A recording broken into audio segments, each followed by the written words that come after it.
going to discuss how we measure, oh, green, look at that, how we measure acidity. Let's call it measuring acidity, right? Which is basically how much acid there is, or in fact the opposite, how much base there is too. We could measure the opposite of that. So measuring acidity is our next little thing. In order to do that, I'm going to shift back to the black pen because it just seems more normal. And we're going to look at reminding ourselves what this means, concentration. Okay? And so concentration is a word that basically tells us how much of something is dissolved in a solution. And so if you take a cup of water and you put a couple of little things in there, we would say this is a low concentration, right? A low concentration. If you were to take the same cup of water and put a whole bunch of things in there, we would call this a high concentration. So there are two things that are important if we're going to put a number on this concentration. We have to measure how much is in there, how much stuff are we putting in, and we need to compare that to how much liquid there is, or how much solvent, right? How much solvent. And I guess if I wanted to use fancy words like solvent, I could change this to solute. Remember, solute is the stuff we put in, and solvent is the liquid that's doing the dissolving. Or it doesn't have to be a liquid. You can dissolve things in gases or even in solids if you want to. We just don't see that very often, so we don't think about it. We always think of dissolving in a liquid. So this is a comparison of how much solute compared to, I don't know if you know that, but in mathematics, when we draw a fraction, that translates into English as compared to. So how much solute compared to how much solvent. Okay, well, we could measure that any way we want. We could say how many cups of solute, right? Compared to how many liters of solvent. We could say, instead of cups, we could say kilograms of solute compared to gallons if we wanted to. Or we could compare any two units. As long as one unit describes how much solute and the other describes how much solvent, it would be a concentration unit, right? We could say pounds, how many pounds of stuff, then we could say per quart, whatever, anything. But of course, in science, we like to standardize our unit, and we like to use the same thing on the top and the bottom for everyone so that our numbers all make sense and we don't get confused. So for science, the amount of solute is measured in that magical thing we learned the other day. It's measured in moles. Moles. Remember, moles is like a dozen, right? So it's like 6.02 times 10 to the 23 of something. Okay, now we're going to compare that to the amount of solvent, and so the unit we like to use for the amount of solvent is the liter. Now, you can change these, moles and liters, but this is the most typical way of describing concentration. We have other ways of doing it too. And of course, we use a shortcut. We use the symbol for moles, which is MOL, because the E was too much for chemists to handle. And then liters is just an L, right? So moles per liter. So when you see this, it's a measure of the concentration. Because if you think about it, if that top number gets bigger, that means you're putting more stuff in, and that would make the whole thing, the whole fraction would become larger, and you'd have a higher concentration, right? If the top number becomes smaller, that means you're putting less stuff in, and you'd have a low concentration. But because there's two things involved, there's two ways to manipulate the concentration. So let's think about that. what we can do is, because we have moles per liter, right? There's two things I can do to make this fraction bigger, right? Remember mathematics?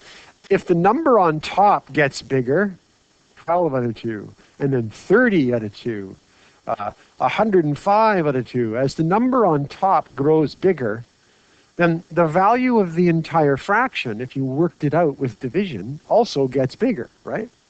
So the top number, if the top number gets bigger and bigger and bigger, the whole fraction gets bigger. But look at what happens if you make this the bottom number. Let's put a 2 on top, and let's put a 2. And then let's put a 2 over a 5. Let's put a 2 over 600. If you make the bottom number get bigger, well, this is obviously a very tiny number after you do the division. So making the bottom number bigger makes the fraction get smaller.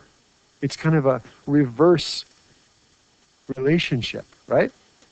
And so if we use that, we can do a couple of things. Let me erase those. We can change the concentration of something.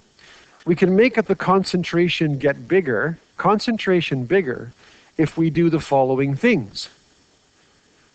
If we make the top number bigger, so if we make the moles go up, then the concentration will go up. But we can also make the concentration go up if we make the bottom number smaller. So if you reduce the amount of liquid, right, it's kind of like the solution becomes more crowded. Think about this room, right, as the amount of liquid and all the people in it. There's the people. 2, 4, 6, 8, there's 10 people in there. If I make the room smaller and put 10 people, the room is much more crowded.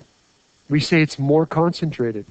So without changing the top number, we can lower the bottom number, and we can make the concentration go up. And then likewise, the opposite effect of both of those things is if we make the concentration smaller, we can do it two ways. We can reduce the amount of stuff we put in. We can make the top number, the mole part, smaller. That's less people in the room. Or we could make the liters go up. In other words, we water it down, right, by adding more water. So that would be like taking that nice, delicious-looking cappuccino thing that you're drinking and pouring 6 gallons of water in it. It would become very watery and less concentrated. And so that's how concentrations work and how they're measured. So, if we have a concentration of 2 moles per liter, what that means is that someone has taken 2 moles of a chemical and dissolved it into 1 liter of water.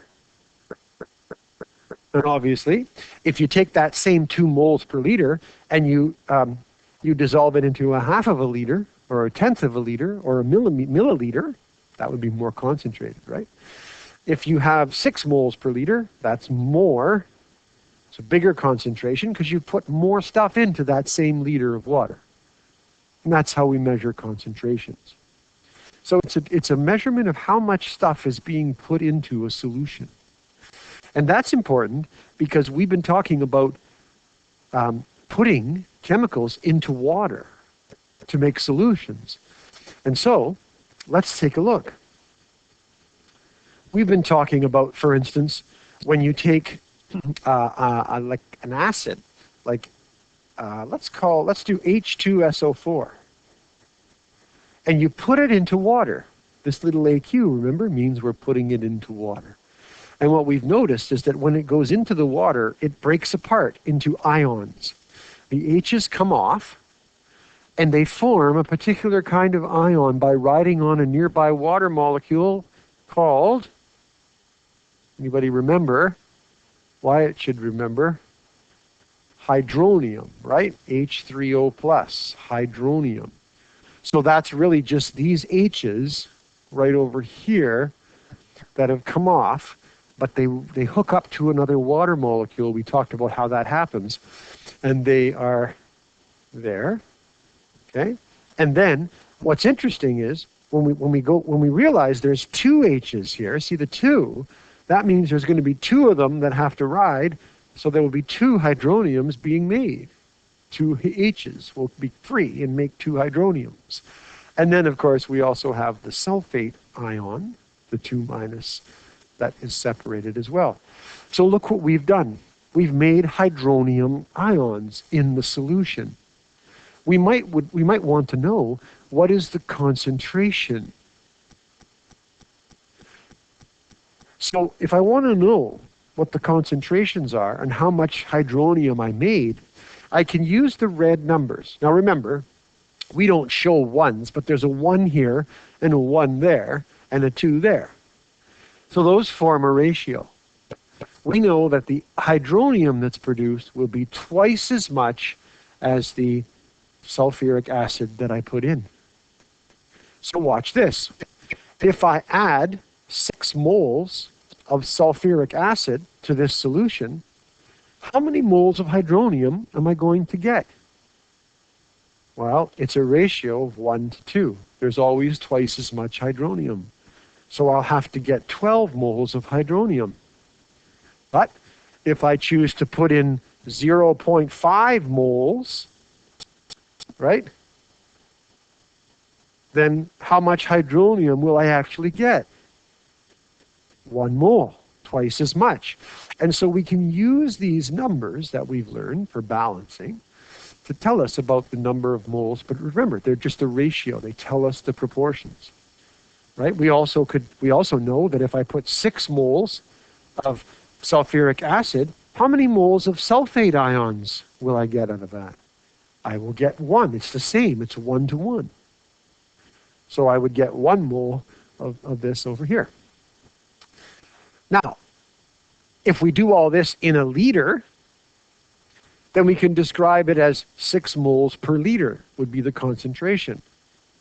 So if I had a concentration, let's say I had a glass, and this glass was 1 liter of water in the glass. And I put 2 moles of sulfuric acid into the glass.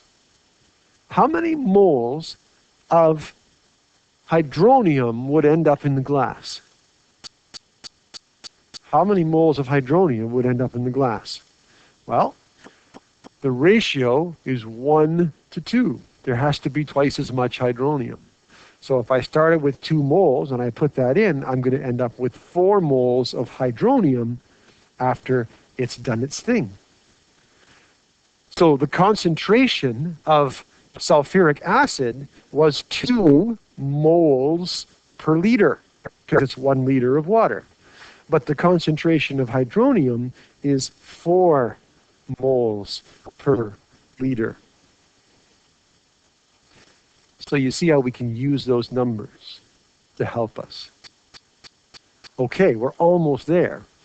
We're almost ready now to use this to describe the how much acid there is in something.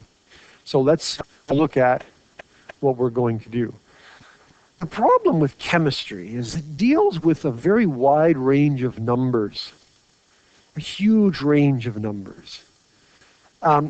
It goes from, numbers like 0.00000000005 up to numbers, like 1,000 or something bigger. So if you were to draw a number line, right, you'd need a number line like that was 4 miles long to put all these ticks on here to be able to cover a wide range.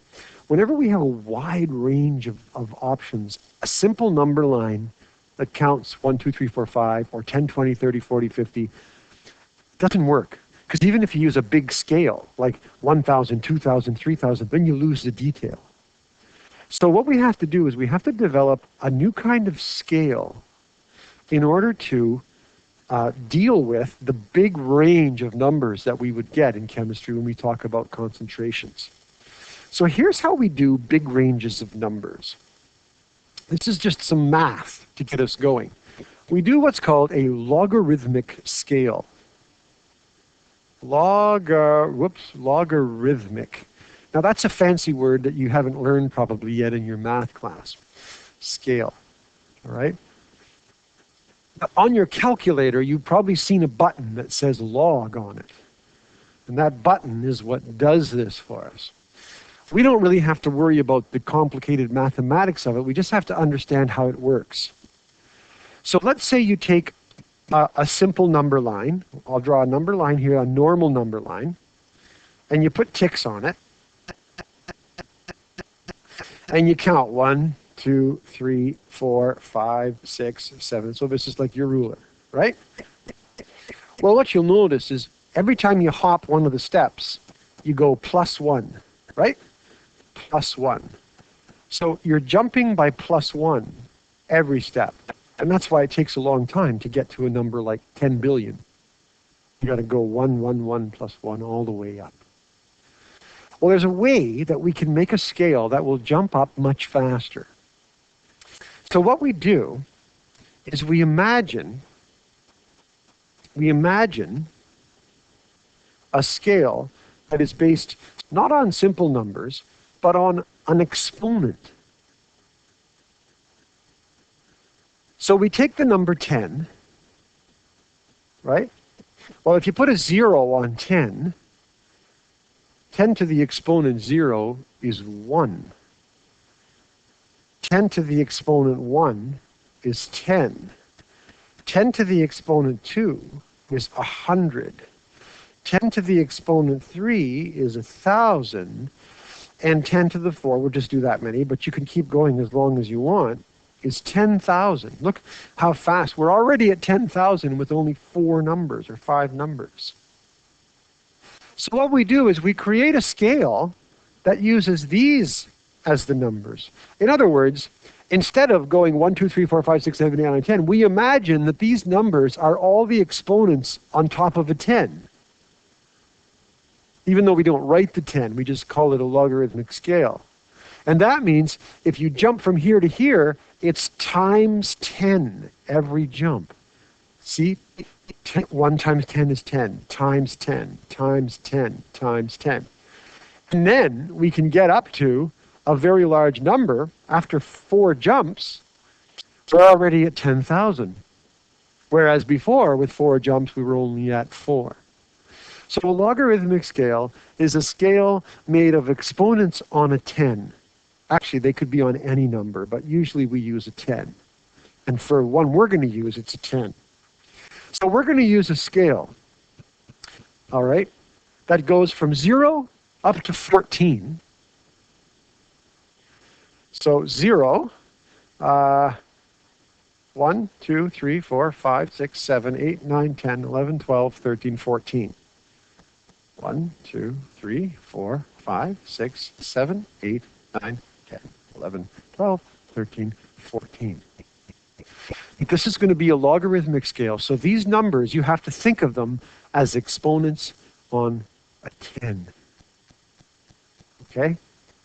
But we're also going to add in something else. We're going to kind of reverse the scale. Instead of going bigger, right? Well, it does get bigger as we go. We're going to make we're going to make it so that the middle, right here, is what we call the neutral. Okay, the neutral, and then everything on this side is going to be considered to be acidic. And the lower you go, the more acidic you get. And here, everything on this side is going to be considered basic. And the higher you go, the more basic you get. So this is the strongest base on this side. And over here is the strongest acid. And everything else is sort of somewhere in between. So we're going to use a scale. It's going to be slightly different than this one that I made up here. This is a very simplistic one. We're going to change it a little bit. Now, the mathematical magic function that changes a scale from linear +1s to powers of 10 is the log function. That's what it does. It just changes the scale for us. For now, that's how we'll think of it. You'll learn about logarithms in detail in your grade 11 and 12 math class. So the way we get this particular scale is by taking the negative log of the concentration of hydronium ions, and that will tell us how much acid there is. It will give us our acid number. And we call this the pH. pH is an old expression that stands for the power of hydrogen. Because remember, when we're talking about an acid, if I jump back up here for a second, when we're talking about an acid, these hydrogens are what comes apart and joins up with waters to make the hydroniums. And so acids have to have lots of hydrogens that can do that. So the power of hydrogen is what makes us think something is an acid. Okay? So we call this scale the pH scale. That's what it's called. And what we can do is we can say, okay, let's say we had a concentration of acid. Let's say we took some HCl and we put it in water. Okay? And we wanted to see how many hydroniums it would make. We really don't care about the chlorine ions. They're just floating around, but we should put them in. So there's the equation that describes what happens if you put hydrochloric acid in water. The AQ here means that it will break apart, the H's will come off, the power of hydrogen, and they will attach to nearby water molecules to make this hydronium, which is the acid molecule, right? And so if we look at this, this equation is balanced. It's a 1-to-1 ratio. So let's say I put 0.002 moles of acid into my cup. Let's say I had, because in chemistry we often only have, a mole's a lot. It's a big amount. So typically we only dissolve fractions of moles. We work with fractions. So let's say I have this many moles, right? And let's say I use a liter. Okay, we're going to use 1 liter of solution so that it'll be easy to calculate the concentration, moles per liter. So, okay, how many moles then of hydronium do you expect to make from this if you follow the ratios? Careful, this one is 1-to-1. It's not 1. The last example was 1-to-2, but this, yeah, it's going to be the same amount. It's going to produce 0.002 moles of hydronium. 1-to-1.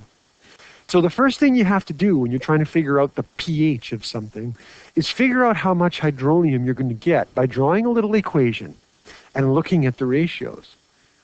This case was 1-to-1. Okay? Had we used sulfuric acid like in our previous example, you would have been right. It would have been 0.004 because it would have been 1-to-2. So now that we know this, we can figure out the pH because since I'm in 1 liter of solution, the concentration of H3O plus is equal to 0.002 moles in 1 liter, moles per liter, right? Okay, so then we can go up here. You'll notice I used square brackets. When you see square brackets in chemistry, that automatically means you're talking about the concentration. That means concentration. So I can now figure out the pH by using that little formula. So I write the pH then is equal to the negative log of the hydronium ion concentration. Well, I already have figured it out. It's 0.002 moles per liter. So the pH equals the negative log, and I put in the brackets. Now, because I'm going to use numbers, I'm changing the brackets to mathematical.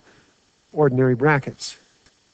So it means concentration when it's square brackets.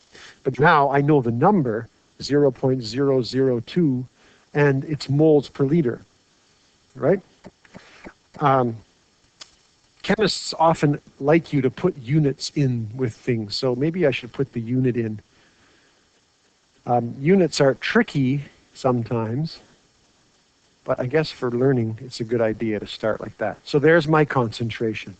Now, the only trouble here is, how do we figure it out? Because we don't know how to use this button on our calculator. Okay, so there are two ways that you can do this. There are people who have the old style calculator and people who have the new style. Most of you will have the new style. So what I want you to press is I want you to press your plus minus button first. Okay? Or you may have a button that is just a minus sign, but it's not the subtraction button. Please don't confuse them. So look for that button. And when you press it, you should get a little negative sign on your calculator, right? You should all be trying this with your calculators. You don't have your calculators here, probably. All right, well, watch carefully. Then you're going to press the button that says log. And then you're going to press all the buttons to put the number in, 0.002. And then you're going to press your equals button. Okay? Does anybody have a calculator who's tried that? Nobody? On your phone? Okay. You can figure out what the answer will be. Let's see what you get. What you should end up getting, if you press this, is about it's 2.69897, right? And usually in chemistry, we learn something called significant digits. We haven't learned that yet, but we're going to round this off. Let's just round this off to 2.7 for today. That's a pH of about 2.7, which means on the scale, if we go to the pH scale way up here, it would be right around here, 2.7, somewhere in there, right? So that means it's quite acidic, isn't it? We expect that because we used hydrochloric acid. So that's the pH. Now, if you have an older style calculator, like the one I use, the numbers are a bit different. You do everything sort of backwards.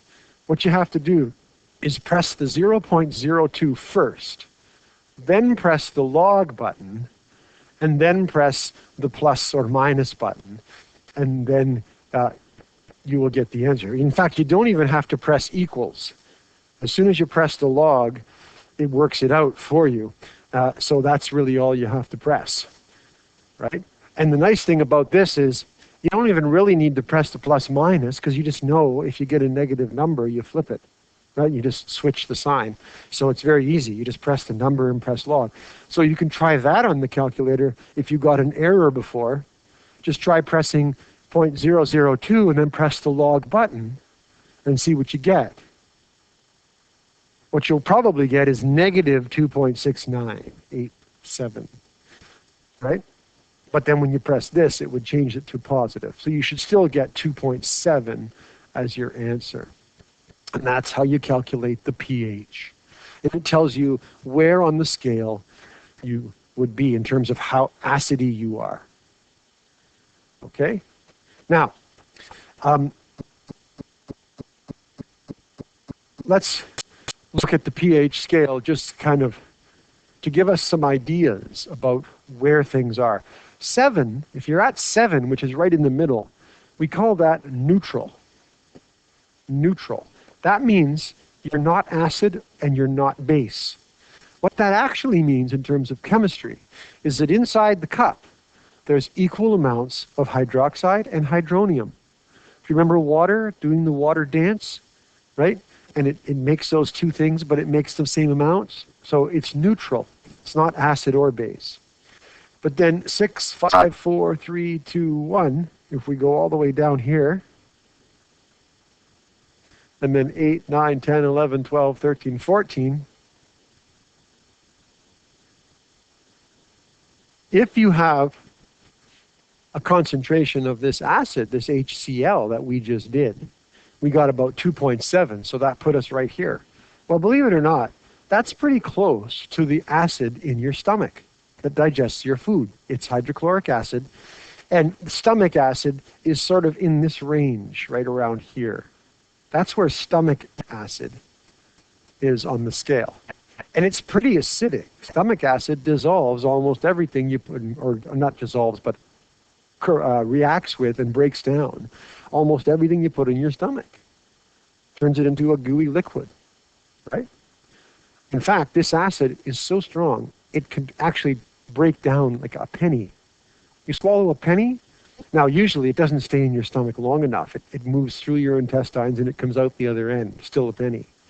But if you were to leave it in your stomach for 3 or 4 days, it would be gone completely. In fact, you can take a cup of stomach acid, hydrochloric acid. You can put a penny in there and wait. And over time, it will eventually disappear.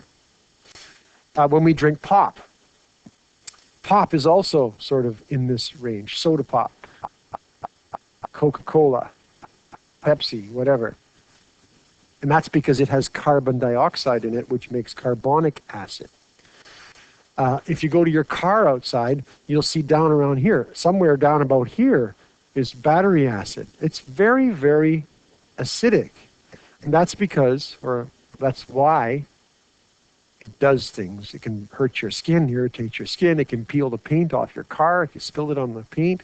Battery acid is extremely acidic. Other things are mildly acidic. Okay? Orange juice. Orange juice is sort of around here.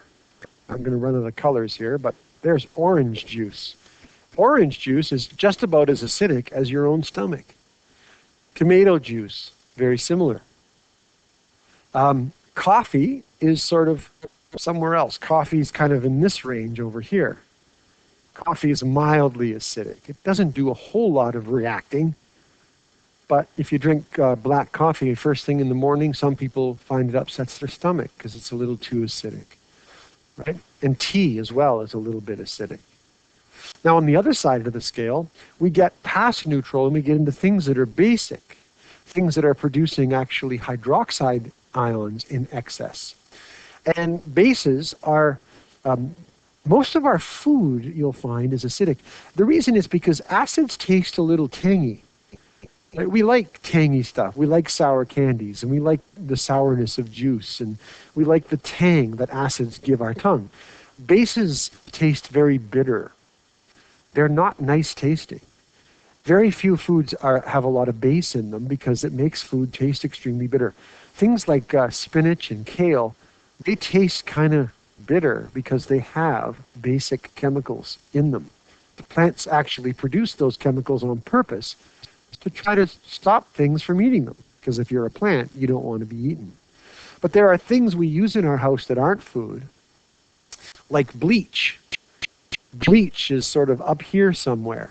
When we put that in our laundry machine, that's a very basic. What else could I put here? Drano, oven cleaner, right? Drano, oven cleaner, or not oven cleaner.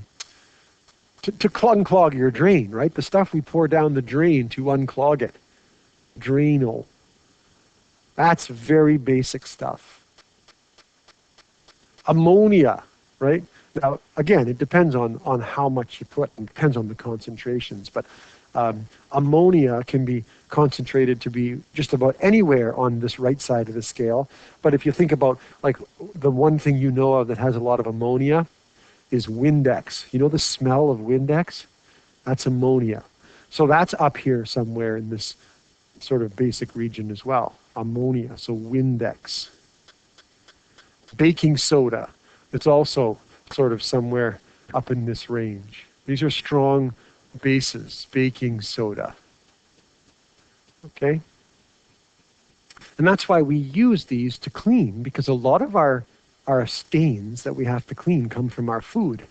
And food being acidic, the best way to neutralize an acid is to use a base, right? We saw that. And then the hydroxides attack, or they go together with the hydroniums, and everything equals out and it just becomes water.